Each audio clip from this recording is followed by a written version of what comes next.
looks ridiculous. There you go.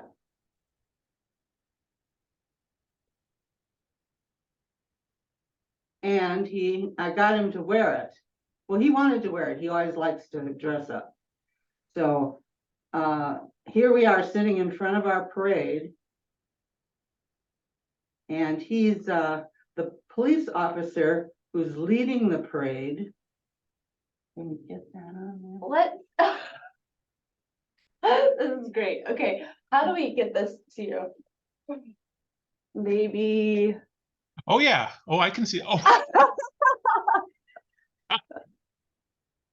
So he's 78 years old. So he's sitting outside, and the cop car goes by with the the thing going around, starting the parade, making sure everybody's safe. And he looks out at Bill, and he gets out, and he gets his handcuffs out. He was going to arrest Bill for being indecent exposure. So it was funny, and he just laughed about it. But then Bill was in such a good mood, he wanted to join the parade then. So we got in the car and we were in the parade. But when we're thinking about ourselves, it's, I think of myself as kind of a cruise ship activities director, trying to bring back the spark of life, and offer Bill all these options, because through the marriage, I think that's what he did with me. He would always be thinking of what we could do together, and I would always let him take that lead. Yeah. And since the stroke, there's parts of his brain that aren't as motivated, and so I've kind of taken on that responsibility. And I have to say, it also helps me. Otherwise, you sit and you think of all the things in your life that you lost, Right. rather than the things that may be yet to come just by getting out there again. Right. It's like an extra spark. Yeah. Add some fun to it. Yeah. And, because of our condition where we're both old and he's paralyzed on one side of his body, if people laugh at us, who cares? I don't care. I don't care at all anymore. And either they can, have fun with us, or they can laugh at us, but either way, there's a smile on their face. That is such a gift to both of you. how long ago was his stroke? We're into our 9th year. 9th year. Okay. Yeah. You're in 10. You're 10, is that right? Michelle's just 10. Yeah, just a couple weeks ago. Similar, huh? And did he like the parade? At the end of the day, did he come around to it? Oh yes. Oh yes. Okay. It was still cold for him. He didn't want to, be outside with the band and stuff. He didn't want to, sit out in a lawn chair or anything like that. But it was cold. I understood that. But it perked up his day. The humor and the levity and the creativity, just it's a must. It's and the fact that you guys had that before, so that was like a routine or something that you were comfortable with. Mm-hmm. What a blessing to each other. Yeah. Lots of couples do that with their children, of course. Right. And it's a family unit, and so then it just comes naturally to do all these wild and crazy things. And the more things you do, the better, the family interaction is. But when you got 2 adults, and when you have 2 elderly adults, those things are elderly. Well, yeah, elder. I'm going to be 68, so pushing it. I have to say, you do not strike me as elderly. I would not use that not at all. Especially the wisdom piece, but that's about it. Well, thank you. Especially if most of all of your 60s then were in this role. If I just saw you on the street right now, I'd have no idea. You don't give off of what you've been through at all. So that's a testimony to who you are. It would not show. I would not, and maybe that's the downside, is people might just look at you and not have any idea. I think you're right. Sometimes that is a downside, because you can be having a really tough day and people just walk by you thinking, nothing's going on. And so plus, we had to move when this stroke happened. So when we moved here, we left all of our lifetime friends in Joseph. So it's not like you have, I've developed great acquaintances, but yet not tight friends, Yeah. Mhm. And so that's why this group is important to me, because I consider everybody in this situation as my friend. We all have something in common. Yeah. Right. John, have you developed any new in the past 10 years deep relationships? And if so, how did you encounter them? I would say the inverse of that. So no,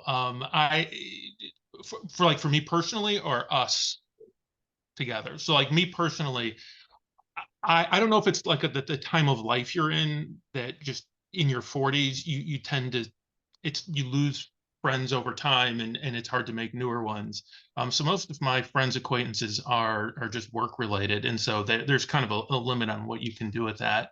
I think some friends were, I think, maybe scared away with what happened. Um, but I would say in the last year, I've had a couple friends from a long time ago. We've started to kind of circle back to where we were, back in college. So it's been a long 10 years, but it's kind of nice to have a couple names back in the mix that didn't used to be. Yeah. I will say that one of the things that I had tried to do was look to the people at church, because that, no matter what goes on, you think you can always count on that. But there's been some upheaval at some of the churches I've been to, and so it's, you kind of start over, and it's, that part has been a little difficult. Yeah, absolutely. And then how did you reconnect with the people from earlier in your life? Um, to their to their credit, the one in particular tried over the years, but it was just so difficult with a young child and Michelle, needing significant care. I just could not. It was all my fault, and he was persistent, and things have kind of calmed down to the point where I let him back in a little bit, and then Michelle saw the little bit of air that I had allowed and just invited him back in into my life on her own. Oh, Just invited him. He surprised me. He came over to the house a while back. I didn't even know he was going to be there. So oh, the story ends well. yeah, absolutely, absolutely. It's interesting. You never know, like sometimes the people who show up in these situations aren't the people that we would have thought would show up. You said you lost some throughout, and I think some people just don't know what to do or say, and then the random neighbor or like the random coworker all of a sudden is the one that you become closest with, and that's a gift too. And I wonder, I mean, you two are doing that for each other within these groups, like you're showing up for each other. And I think that you probably do that for other people in your local community too. It's a beautiful thing.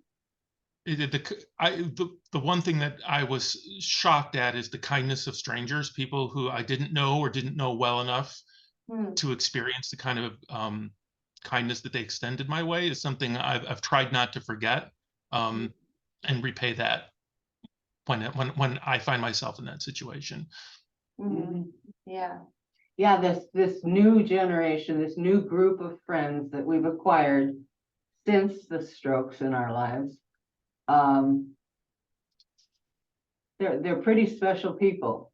They accept us as we are, where our friends from the past are still grieving what we were. And I think that is so hard for them to see us or write a Christmas letter or pick up the phone and call. There's always an easy excuse not to do that because their heart's breaking yet for the friend they had 10 years ago. It's taken me a while to realize that. If I reach out to them, they're right there, Johnny on the spot again. But for Mhm. them, to think about a Christmas call or a letter, or, even recognizing maybe a date that we went on a vacation together, those memories. I think it's harder for them to think of the memories than it is for us as caregivers and the survivor to think of that, because that's what we've got to hold on to, are those wonderful memories of those friends. Mhm. It's kind of like, people can't, you have to go to the funeral, and then you have to grieve, and then you have to work it through, and then you have to develop again that close relationship. And that's a lot of work. And when people are busy with their own families and their lives, and probably because of age reasons, they've also become caregivers, Mhm.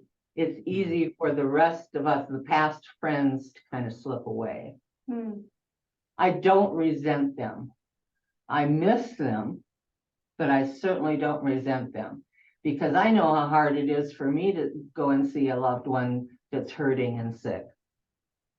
And I know I understand how they feel. Mhm. I truly do, and I have no resentment against them, but I miss them. Yeah. Have you ever told them? That's 100% what yeah, don't resent, miss them.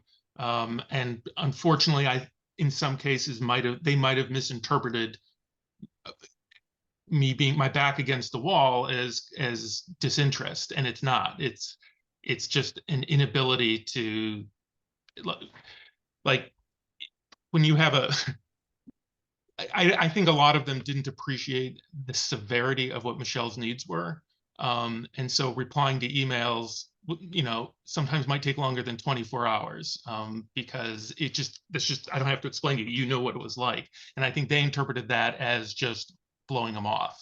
And that's not what it was. I think so too. Yeah, I couldn't even pick up the phone half the time, and I didn't carry the phone around with me because when you're caregiving, it gets in the way, doesn't it? So it's not like that quick communication is there. I might get back to them 8 hours later, and so they may Yeah. have perceived that as I was Mhm. pushing them away, or they didn't want to interrupt the caregiving. Yeah. Have you called them to have the conversation with them, say what you're saying here? Not to this degree. I just want them to know that we're still friends, and I have called several of them, and we've developed that relationship, but Yeah. it's not as frequent, of course, as Right. it was before. It's different. Uh-huh. But the friends you meet today, I don't know if you've met people in your neighborhood or groups with your wife. The friends we meet today seem so much closer because they're going through the same things, the caregiving things. Well, the one thing that I was worried about with Michelle that I will say has made me feel good about people is that a lot of people we deal with now didn't know Michelle before the stroke. And so they only know her like this. And I was always worried that Michelle's voice or something would make them treat her differently, and everybody treats her exactly the way someone who's 53 should be treated. And that makes me feel really good. Wherever we go, nobody just ignores her and talks to me. They talk to her just as much as they talk to me, and they don't talk like she's unable to comprehend. So that experience actually has been pretty good. Yeah. It sounds like there's a certain depth to the relationships that you've created in the past 9 and 10 years, that may have not been there before we can have fun with people all day, every day, right? But the depth that life provides it's so rich and bountiful and beautiful. And it sounds that the people who have showed up since are of that caliber. Is that Yeah. the right word? I don't know, but I'm glad to hear that you do have some people that Much smaller group of people, but more real people. Mm. Mhm.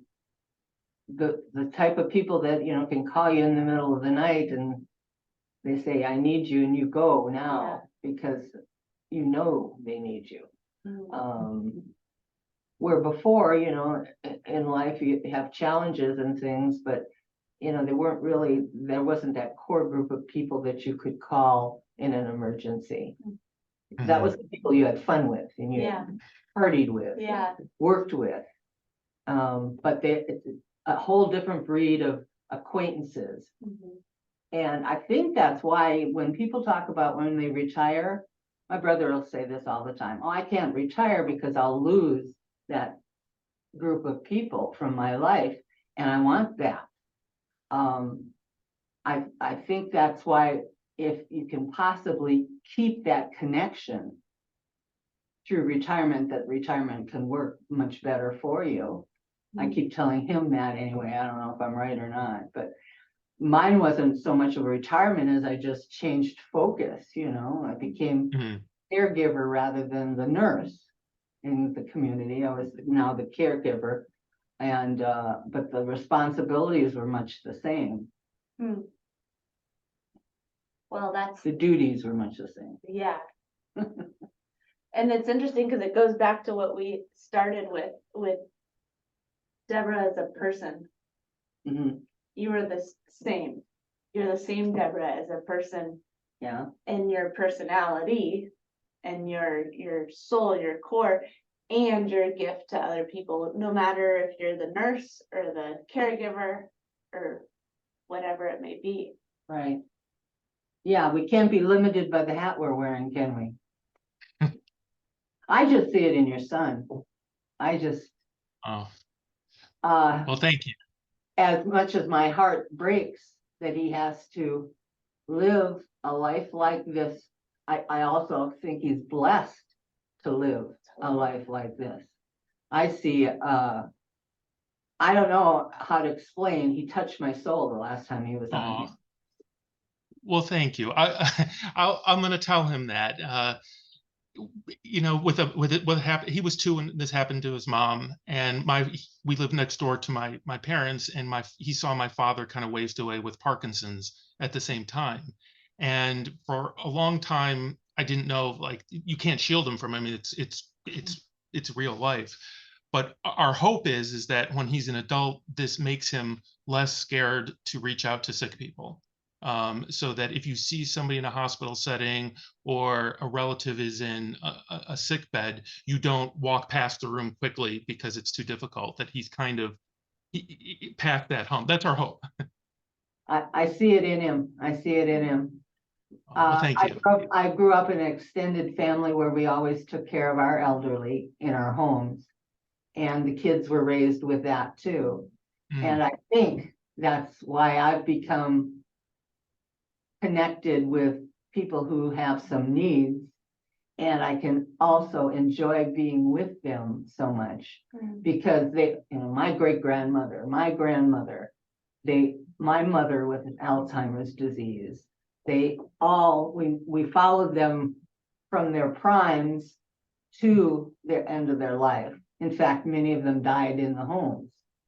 So as children, at the time, I thought, because it was a new experience and I would share it with my young friends didn't understand that. And I thought, oh, you know, I'm different because my parents did this to me. They made me stay here and they made grandma stay here and da da da. And so at that point in my life, I think I looked at it as a curse. Now I look back and it was a blessing. It was a blessing. There's something that you just like you can't become a pilot without practice. I don't think you can have empathy without practice. You know, That's well said. Yeah. When you were talking about the friends that showed up versus the friends that didn't know what to say, they were mourning who both of you were before versus after. I wonder, I know that after I experienced death so close to me, I thought of the people in my life who, you know, their mom died or their brother died, and I was like, where was I for them? exactly. How did I just not, I clearly did not understand what they were going through. Right. And it's so valuable to learn that lesson Mhm. earlier in life. Mhm. And that goes back to the depth, Mhm. to connect on a deeper level. Life is so much richer, or life is rich Yes, in that way. yes, Yeah. exactly. And so the fact, I mean, it's clear that you experienced that early because you're a very, very like intuitive, loving, emotionally aware person. And it's clear that John and Walter, your whole family. Yeah. And Yeah. you were saying, John, that you're 10 years in and you're finally at a point that you're reconnecting with somebody from before. You're also at a point that you're connecting with other people that are going through something, and that means a lot.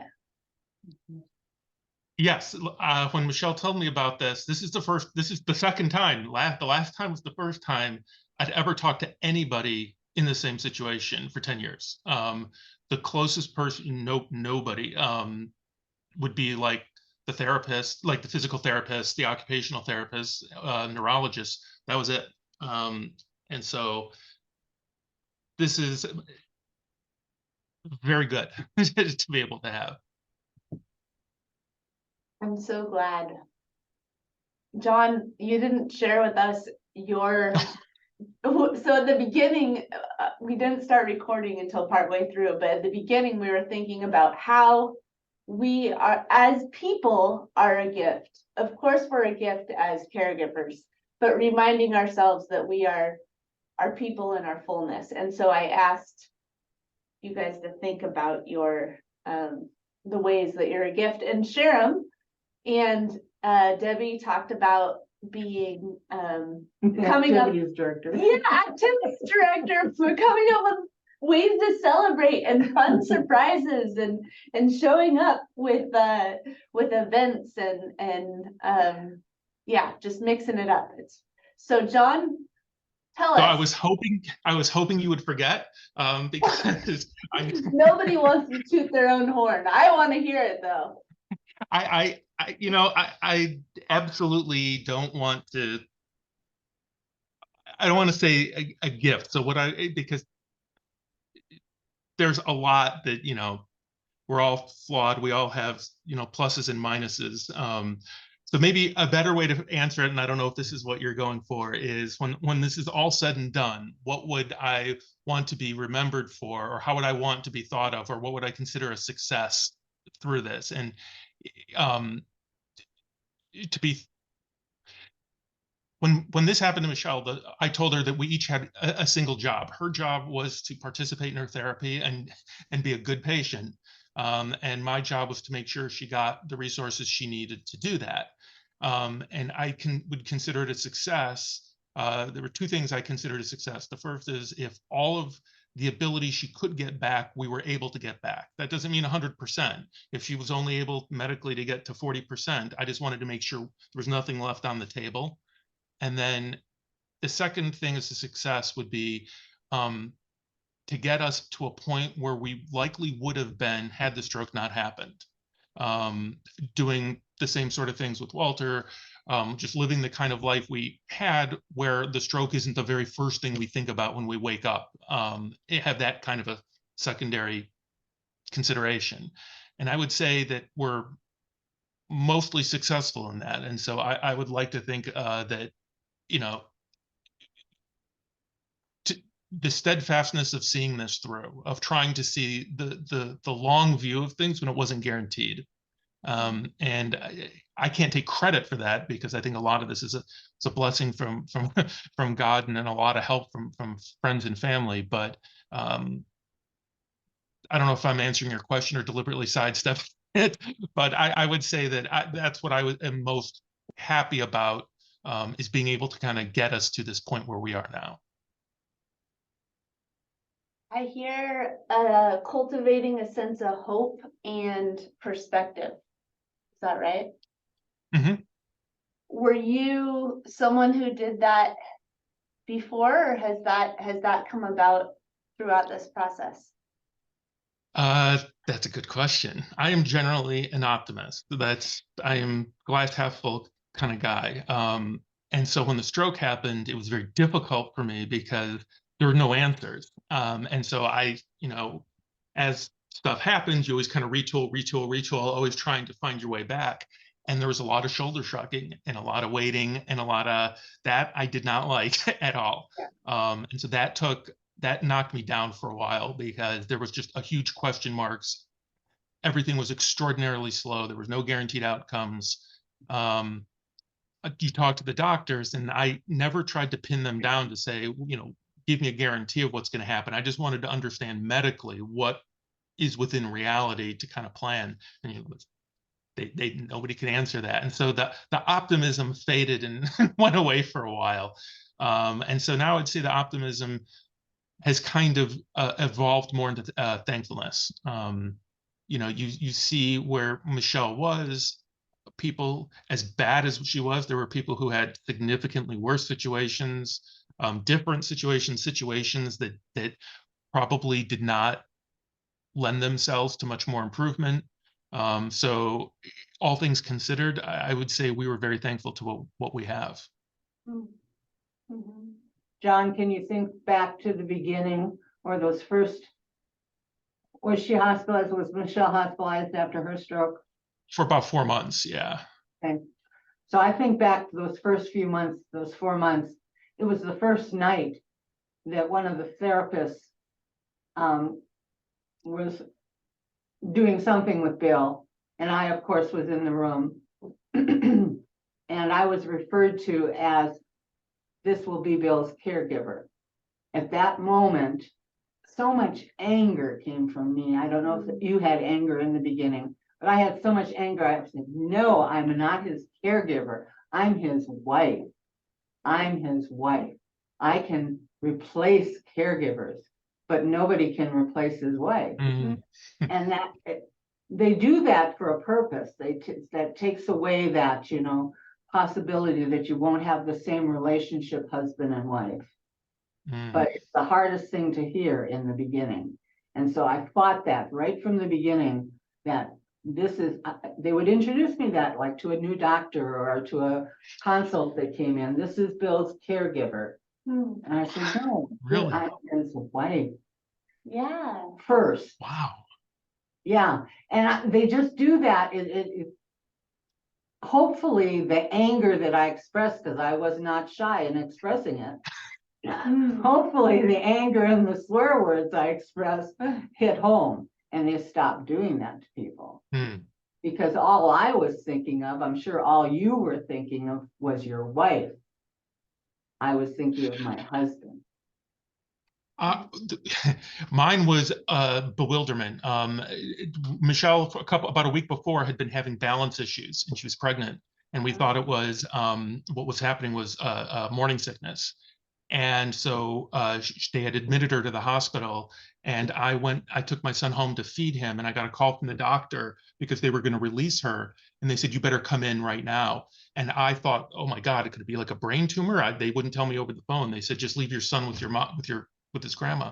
So I went to the hospital. She was already getting an MRI. And when she came out of the MRI, her eyes were not connecting. They were moving completely separate from each other. She was losing the ability to speak. She'd lost all bodily function control down the hallways, and no one was helping her. She was leaving trails of just fluids down the hallway. She was shouting, her eyes, no one had told me what was happening because the stroke was evolving while they were imaging her. And so I went from, a 2-parent, 1 child to essentially 1 parent, 2 children. And the person who I'd normally talk to about how do we solve this is now incapacitated. And so it was less anger and more just bewilderment. But no one ever talked to me as the caregiver. That would have bothered me. That would have really bothered me. So I am glad you shut that down. I couldn't do anything but, and I think that anger gave me the strength I needed for those first few months. I really do. I went back and apologized to people once I got my head on straight, but I apologized in a way that I hope they had learned through it. that they would not do that again to someone. Because what you're going through already forces you almost into a two-dimensional person to begin with, right? Because you're 24/7. There's you flatten, and kind of who you were, the contours of who you were kind of get smashed down. And to be called caregiver, it reinforces that. Instead of, hey, these are two real people, husband and wife, who just had a really bad day, and you're still his wife, not just caregiver. Right, right. You said that the anger gave you strength. What else gave you strength in those moments?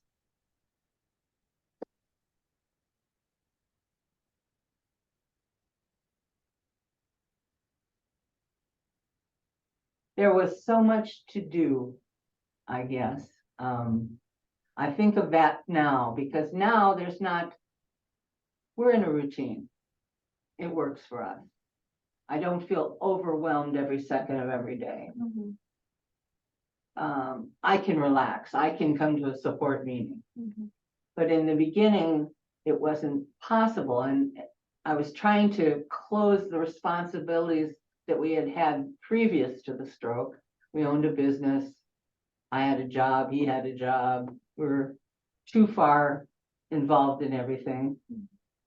And so I had responsibilities of closing an office and terminating employees and selling furniture. And while Bill's in acute care and trying to balance that. So being with him, 12 hours a day, and then going home and getting on the internet and taking care of what nobody else in the world could take care of. So you just, when there's nobody else in the world, you do it. And I don't know where you get that strength from. But the anger gave me some of that strength. It was like, okay, listen, we got to get this done. The ship is sinking and we are going to get this done. But then that took almost a year to go away. It really did. To feel like, okay, now I can breathe again, and now we can live. Right. Figure out what this new norm is going to be. Right. But I'm amazed of what we accomplished then, just like you must have accomplished. It's a huge change. Everything that you shared responsibilities for, huge change, and it has to be done immediately. I don't know financially where you guys were, but I wasn't at the point where I could just sit back and relax and let the pieces fall where they may. It was like either you get this done or you've got bankruptcy looking in the face. And then when that stops, I mean, I remember when my grandpa passed and my mom, she was doing her job and she was caring for my grandpa's wife and she was doing all the bookkeeping, all of it, right? And then once it was finally done, that was hard. Like once the dust settles a little bit, then we're like, okay, well, that's nice. We're in a routine. But then there's also like, all of a sudden we have time to look at what's going on. Yeah, that's the grieving time. Right. Yeah. I went through those phases, first it was the anger, then it was the grieving, kind of like the 5 steps of dying or the 5 steps of loss or what people talk about. But it's so weird when you don't stay in those phases, you keep jumping around. You're just a crazy person. I was a crazy person. Now that I look back, I hope other people didn't notice as much, but I was certainly a crazy person. Yeah. As much therapy as Bill needed for his stroke, I needed for what I was going through. Absolutely. And that's where SAO came into good. play so well. Good. For me. Dawn, did you feel like you found what you needed in the craziness and then also when it settled down? This is gonna sound bad, and I apologize for it, but it's honestly how I cope. So, like you were saying, the immediacy, like there's everything that has to happen now, and I needed to be 3 places at once. I needed to be at the hospital with my wife. I needed to be taking care of a 2-year-old, and I needed a job to make sure we still had insurance. And you couldn't concurrently be with all 3 places. And so that trying to have your back against the wall, and the type of help that I needed, the kind people were not, it's not the kind of help people could give me. They couldn't be me at work, right? They couldn't be me as the dad. And this is going to sound really, really bad, but instead of anger, I kind of did, it was all almost third person. It was almost like I was watching somebody else play out, going through the hospital and the CT scans and the therapies and all of that, and going to work, coming home, trying to make dinner for the next day. It got especially harder when she was relieved, because she couldn't have solid food. So I had to prepare all the next day's meals for her with the thicket, all of Walter's meals, all the laundry, and then just kind of rinse, repeat, rinse, repeat, rinse, repeat. And I apologize, but I found myself getting to a point where saying, okay, you deal with this. This is how the rest of the life is going to be. Don't look necessarily for happiness here. Happiness is promised in the next life. Your job here is to get through this one in a way that isn't that's kind of commensurate with your faith, right? You do that, but don't have any expectations of happiness. That's coming in the next. And then over time, I kind of got to a point of just lighten up, John. So, and that's kind of where I've gotten to now. But in the early days, instead of anger, it was more of a sterile outlook, more than anything else. It makes a lot of sense, just from the human mind. We either have to step back and disassociate and be like, okay, this is just what we're doing, or we have to go deep in and dive into every single detail and be like, this is part of it. And there's no right way. I think that our minds and our bodies and our spirits do exactly what we need in that moment.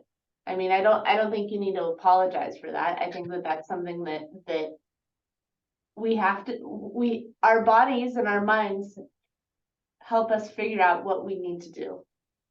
Do you remember at what moment or what phase you transferred from third person, like you said, to being in the details?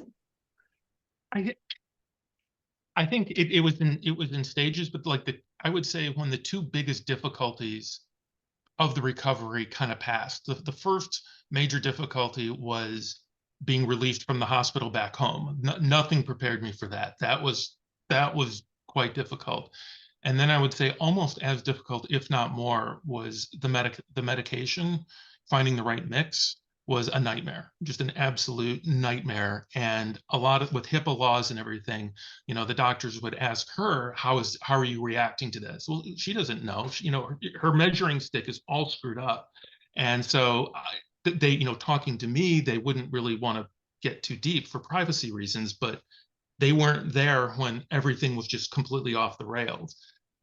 Once that kind of got solved, I would say that, and when we kind of came around, you were able to see what the final outcome of the stroke is, the medicines kind of got sorted out. I would say that helped a lot. That makes sense. That was probably 4 or 5 years ago. Wow. That's what we're missing in the medical care of these people and these conditions, is that immediate transfer home. It's a blessing to have them home, but it is horrendous also, isn't it? You just don't know what to tackle first, because the needs are so great. And then combine that with other needs for other loved ones you have in your family. I was blessed that it was just Bill and I. I'm sure it would be so much harder if I had children. If I had to have a job, I had to have to keep the insurance. See, I was already beyond that. We were already You know, Bill was already Medicare age, thank goodness. I just had to figure out how we could live on that little Medicare pension, the two of us, coming immediately from two, you know, pretty good salaries down to that. Yeah. I was amazed we could do it. It was easy to do it. You just don't buy anything. It was easy. It was really easy. No one believed, you know, what we could live on. But being at home, you just don't have the expenses that you have when you're working and being out there in the real world where, you know, you're judged by your appearance and your car and your entertainment things. And I don't know if that's the real world. Right? I mean, yeah, it's you're- not my you're- real world now, and I don't miss it. Well, so. I think that being with it is so real, being face to face with people and showing and sharing our emotions and being physically present all day, every day, that is so real. Yeah. And I think that they're, like we were saying before, like friendships that are deep and accept people as they are and ask the questions that need to be asked or listen. It's so real. And this is what you guys are providing for each other right now and provide for other people.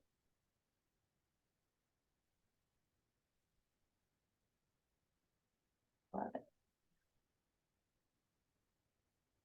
John, you look like you were about to say something. No, no, I'm still thinking about being called the caregiver. That's still bothering me. That's still in things like that. You know, we had very different experiences, but something like that would really bother me and really stick with me. And I was blessed to not have to deal with it. I had fantastic experiences with everyone in the medical. Like I was worried about, you know, the crazy stuff about abuse. Like when I leave, what's going to happen to her? Is she being cared for? Those kinds of things. I never had to deal with that. And I never dealt with somebody who treated her like a child or ignored her. And so when I hear that, that just bothers me. Yeah. It's the human connection, right? Partners, husband and wife, Mhm. rather than But even that relationship is so different. This, you know, what Bill and I have developed these past 9 years, totally different than what our marriage was before. Everyone thought we were a good pair before. And I thought we were also, but it was never to the depth that it is now. That's part of the nice thing. All those fake things have been removed in life, and you're down to that core, what's important. connection. And it's a whole different relationship. It's like I found somebody to have an affair with. Way to describe it, because he is a different person. His mind is not all there all the time. It snaps in, snaps out. There's no sex life anymore. I have to admit that. But is there closeness? Is there a different bond? Oh yeah, there is. Oh yeah, there is. And he can still identify it in friends that we have over when he can identify when the relationship is rocky much better than I can. He can see through the facade. And what a gift to have that, you know. And of course, he only shares it with me. He would never say that to them. But he says, you know, you and I would never think of it like that. We would be blessed to have, you know, this or this. And he said they got to work on that. Oh. So even though parts of the man I fell in love with are not there, he still surprises me with this ability to identify what other people's needs are with part of your brain gone. Yeah. Well, it makes sense. It's like when people lose their eyesight, they can hear better, or their hearing, they see better. My Bumpa had a stroke and lost his ability to speak. And he would do the same thing when people would come over and he was sick of the small talk or whatever it Yeah. was. He would get up and walk into the other room, and then after they left, he'd be like, "Oh," yeah. And similarly, I had a stroke, 7 years prior, and so he was there, and I was given last rites and everything, and it was before his stroke. So when he had his stroke, I remember laying in the hospital bed with him. And there's that closeness, Mhm, that depth, and there were no words spoken. mhm. And throughout the next 7 years that he lived after the stroke, not words weren't spoken. He could sing happy birthday, but that's it. And the closeness, you can just feel it. It's a beautiful, beautiful thing. We're out of time. Mhm. My goodness. Yeah, but thank you so much, John. Thank you for connecting with us. Next time we'll ask Ben to send a meeting announcement out on its own so that everyone will know instead of at the bottom of an email. But I'm so thankful for our time together. I am too. Thank you for all that you shared. No, thank you both very much. I really appreciate that. Yeah. I have to admit, I'm gonna have to go tell Michelle that she didn't know if I would do this. I'm gonna have to tell her she really did a good job in finding this for me. So I really appreciate it. Oh, thank you, John. John, will you put your email in the chat so that we've got you? I just Yes. want to make sure that we're all connected. What's Chicago's weather today? Would you believe it is actually quite good? It was Oh, good. 50. Good, how nice. 50. We maybe got up to 32 today. Yeah, and snow, so we're worse than Oh, really? Chicago. I grew up in Milwaukee, Wisconsin. So Oh, no kidding. Chicago was my go-to town when I wanted to have fun. Michelle's from Wisconsin, Watertown, just outside Milwaukee. Okay. Well, I went to Marquette. Oh, Golden Eagles. Marquette. Awesome. I love it. All right. Well, thank you so much, John. We can stick All right. around if you want, but we would probably cut off the thing, whatever you're feeling. Nope. I think the email's in there. Okay, And perfect. okay. We'll send it to you. Thank you Thank so you. much, John. Love to your family. you. Yeah. Thank you. You too. Thank you. Bye-bye. Bye-bye.